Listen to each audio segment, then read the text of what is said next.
Very good morning, dear students. Class 11th students. Today we are going to discuss a new chapter number 6, accounting question. That is very most important topic and most important lesson for you to create a better understanding about the accountancy. Now, actually, students, the work which will you done in future, that is based on today's lecture.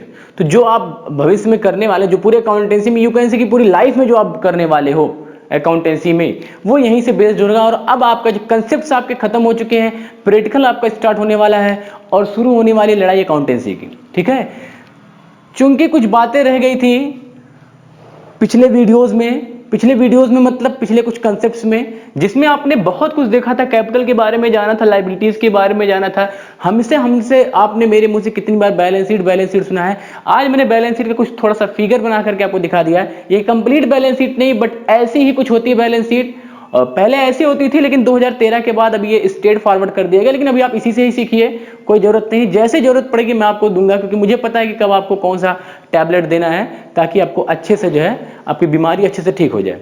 चलिए students, so balance sheet में कुछ items given है। Chapter आपका accounting question. Today you are able to create first accounting question of the accountancy.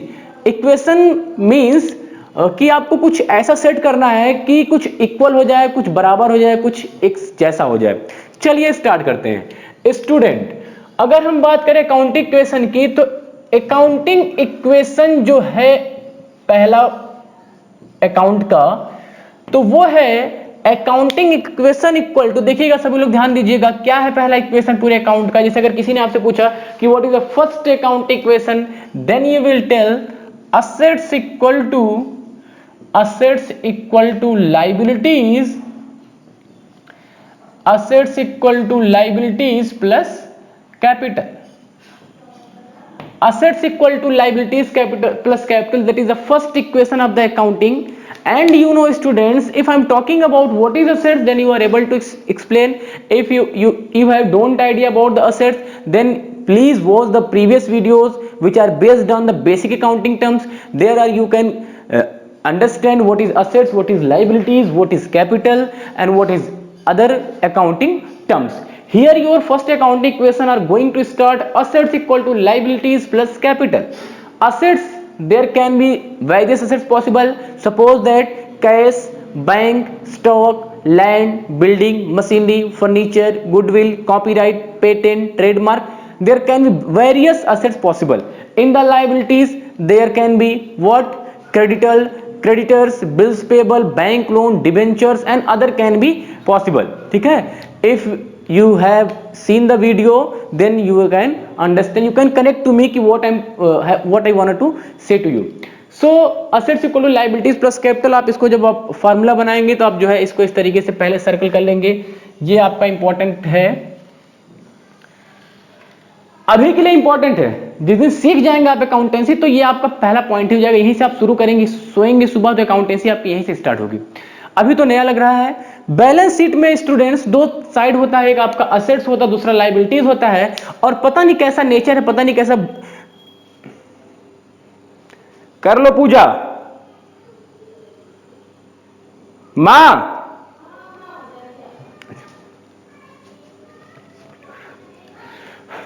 बेटा पता नहीं कैसा nature है, पता नहीं कैसा भगवान ने इसको बना ही दिया है कि बैलेंस शीट में जो असेट्स और लायबिलिटी होता है वो हमेशा दोनों साइड का क्या होता है, इक्वल होता है। मतलब दोनों तरफ क्या होता है, बराबर होता है, इक्वल। अगर आपका यहां 10,000 आएगा तो किसी भी सूरत में 10,000 यहां भी आना है, और जैसे यहां 10,000 आ जाएगा आप पूरा 11th क्रॉस कर जाएंगे। लेकिन अभी टाइम लगेगा, कई स्टेप से होकर के गुजरना पड़ेगा आपको। लास्ट में आपको फाइनल बैलेंस शीट बना करके छोड़ना है। जिस दिन आपका दोनों साइड इक्वल आ गया, आपका खुद का बनाया वो बैलेंस शीट, आप ये जान जाएंगे 11th खत्म हो गया, चलिए 12th में।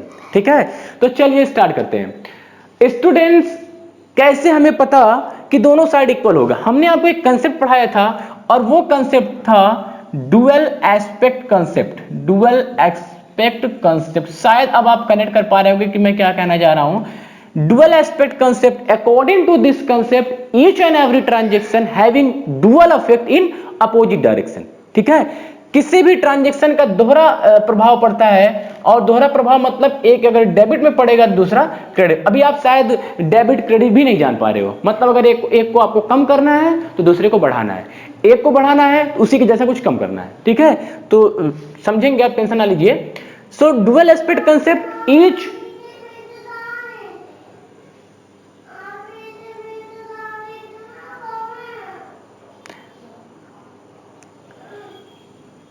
पुच्ची बेटा शांत रहिए आप।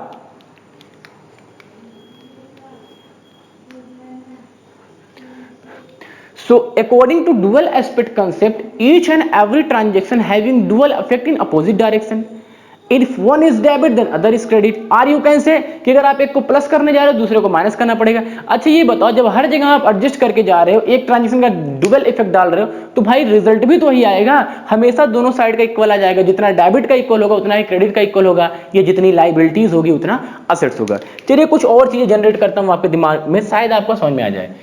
चूंकि मैंने पिछले वीडियो में बताया था कि business is an artificial unit, that is कौन बनाया इसको, हमें कौन बनाया, वी आर बाय गॉड, हमें किसने बनाया, भगवान ने बनाया। बट बिजनेस को किसने बनाया, इसे हमने बनाया, ठीक है। तो चूंकि बिजनेस को हमने बनाया है तो business is an artificial unit, that's why he have not any assets and any liability.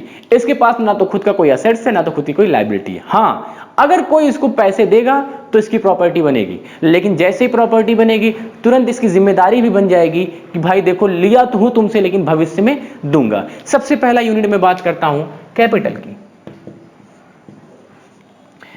Owner जानते हैं आप, मालिक भी कहते हैं इसको, ओनर कहते हैं, प्रोपराइटर भी कहते हैं। तो आप चीजों को सीखेंगे आगे।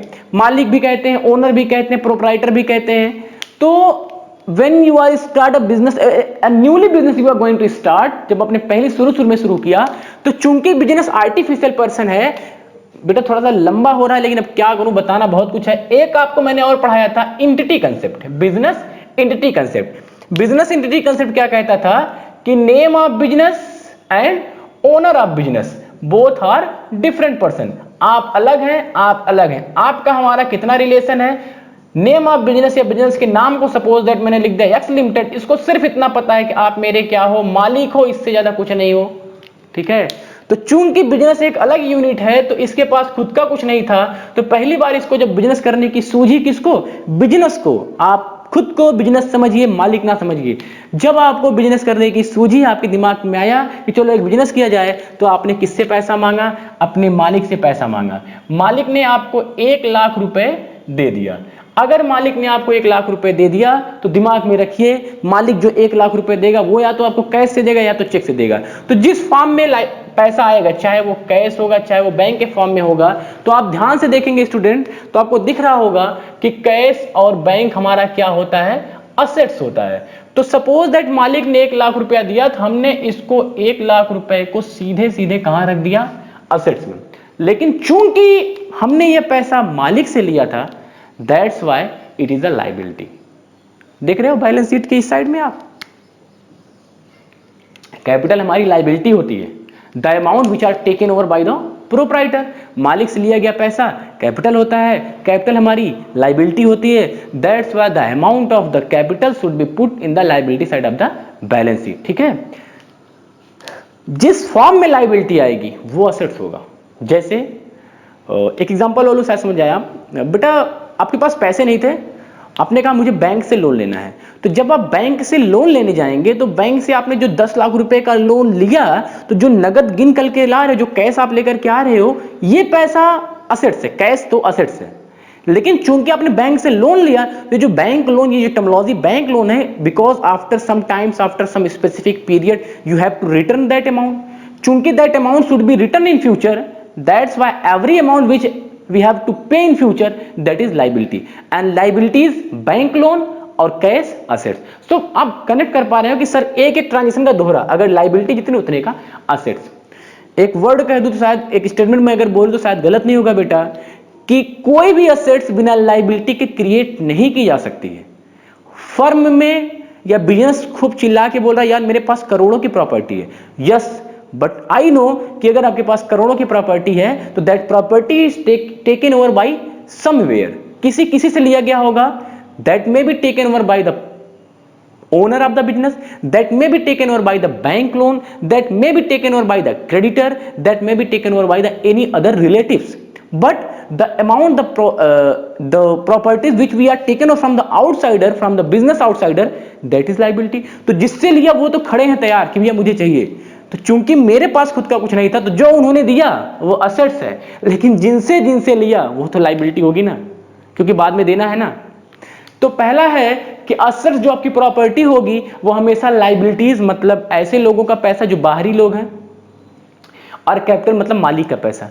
चूंकि ये दोनों पैसा हमको जोड़ के देना है, हम आर्टिफिशियल पर्सन है, बिजनेस ने कहा तो मेरे पास खुद का नहीं, कुछ नहीं होगा, मेरे पास बस वही प्रॉपर्टी होगी, जो मालिक ने दिया होगा वो कैपिटल के फॉर्म में होगा, जो बाकी लोगों ने दिया होगा वो लाइबिलिटीज के फॉर्म में होगा। वैसे स्टूडेंट आगे चलेंगे तो आपको पता चलेगा कि लाइबिलिटीज में ही सभी को रखा जाता है, चाहे वो कैपिटल हो चाहे वो क्रेडिटर हो। ये तो हमने ऐसे लाइबिलिटी लिख दिया है, आप ये ना समझिए लाइबिलिटी मींस कैपिटल और क्रेडिटर। यहां पे बस 2 बार इसलिए लिख दिया गया है, ये लाइबिलिटी मतलब जो बाहरी लोगों से लिया गया है, जैसे हमारे रिलेटिव हो गए, हम बैंक लोन ले लिए हैं, हमने किसी और से पैसा ले लिया है, हमारे क्रेडिटर है जहां से हम उधार सामान लेकर के आते हैं, तो that will be treated as a liability. But the amount, if the amount is taken over by the owner of the business, then it will be treated as a capital. But you know students कि both assets जो आपका जितने आपके पास property होगी that will be same equal to the liabilities plus capital.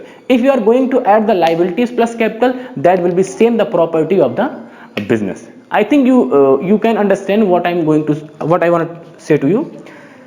चलिए अब कुछ बात करते हैं आगे। पहला इक्वेशन क्या होगा, कैसे हम करेंगे, क्या प्रोसीजर होगा, ये देखिए हमने फॉर्मेट खींच दिया इस तरीके से, हमने 2 में डिवाइड कर दिया, चलो ठीक है डिवाइड कर दिया, हमने यहां रख दिया असेट्स और हमने यहां रख दिया लाइबिलिटीज प्लस कैपिटल। ठीक है, assets equal to liabilities plus capital, हमने ये अमाउंट रख दिया है। अब स्टूडेंट ध्यान से बताइए, आप बताइए यहां पे कई चीजें हो सकती हैं, जैसे कैश रख सकते हैं, स्टॉक रख सकते हैं, डेटर रख सकते हैं, ये 3 चीज रखिए, बाकी चीजें बाद में रखिएगा। ये दोनों हमेशा इक्वल होंगी। लाइबिलिटीज में आप क्रेडिटर रख सकते हो, बैंक लोन वगैरह भी ले सकते हो, मैंने पीडीएफ भी भेजा आपको, वहां से भी आप देख सकते हो। कैपिटल में तो कैपिटल ही रखेंगे क्योंकि मालिक के पैसे का नाम बदलना नहीं, इसके साथ छेड़छाड़ नहीं, कैपिटल तो कैपिटल। पहला ट्रांजैक्शन बिजनेस में हुआ, पहला ट्रांजैक्शन बिजनेस में हुआ कि business started with cash, business को कैश से स्टार्ट किया गया। ठीक है, तो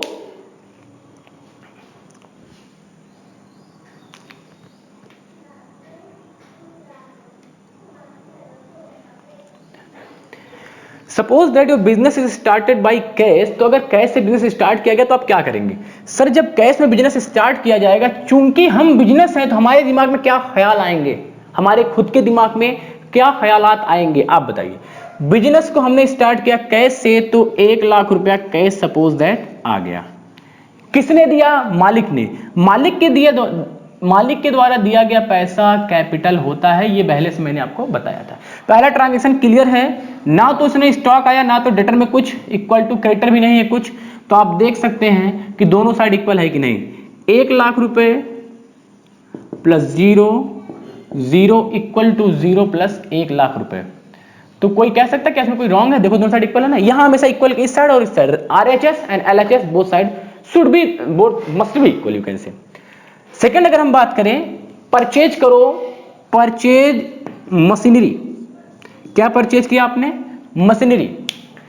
तो मशीनरी परचेज करेंगे, सपोज दैट मैंने डेटर की जगह पे भी मान लो मैं यहाँ पे मशीनरी लिख लूँ, क्योंकि मशीनरी भी आपका सेट्स ही होता है, वहां देखो मैंने लिख रखा है परचेज मशीनरी। जब आप मशीनरी परचेज करोगे बेटा तो होगा क्या? सपोज दैट आपने 20,000 रुपए की मशीनरी परचेज की, तो सर हम जाएंगे जब मशीनरी परचेज करने तो वहां से मशीनरी उठाएंगे, ट्रैक्टर टाली पिकअप वगैरह पे ऐसे रख के बांध देंगे मशीनरी को। मशीनरी वाला जो ओनर रहेगा वो कहेगा पैसा वैसा दोगे? 20,000 रुपए की मशीनरी का कैश में से निकाल करके आपने पेमेंट कर दिया। जैसे ही आप 20,000 रुपए की मशीनरी का पेमेंट करेंगे तो कैश तो आपका कम हो गया, कैश 1 लाख में था आपके पास। अब ये नहीं कहो कि सर मालिक पैसा दे रहा है, आप बिजनेस है, आपने मालिक से 1 लाख रुपए ले लिया है, उसी में से काम करना आपको। 20,000 रुपए आपने यहां से निकाला और इस 20,000 में से कैश निकाल करके कहां रख दिया? सर हमने 20,000 का कैश तो निकाला, लेकिन क्या बना दिया उस 20,000 रुपए को? मशीनरी बना दिया। ठीक है, स्टॉक नहीं है, मशीनरी आ गई। तो इस 20,000 को यहां रख दिया, इधर कोई चेंजिंग नहीं, इधर कोई। अब किसी किसी के दिमाग में आ रहा है कि सर आप तो बोले थे कि एसेट्स और लायबिलिटी में हमेशा इक्वल फर्क पड़ता है। बेटा फर्क पड़ता है, बिल्कुल पड़ता है, लेकिन एक ट्रांजेक्शन का 2 जगह फर्क पड़ता है। आप देखिए, अगर फर्क ना पड़ा हो तो बताइए। कैश में से जैसे ही 20,000 निकाला तो ये 20,000 निकल करके क्या बन गया? मशीनरी। कैश भी एसेट्स, मशीनरी भी एसेट्स। पहले वो कैश फॉर्म में था, अभी वो मशीनरी के फॉर्म में आ गया। आप देखेंगे तो आपका कैश हो गया 80,000 और स्टॉक आपका हो गया 0। यहां पे भी कोई चेंजिंग हुई नहीं है, चूंकि मशीनरी पहले 0 थी, लेकिन 0 plus 20,000 equal to 0 plus 1 lakh. अब कौन है जो नहीं जोड़ पा रहा है, इसको नहीं ऐड कर पा रहा है? बेटा देखो 1 लाख और 1 लाख, कोई दिक्कत है?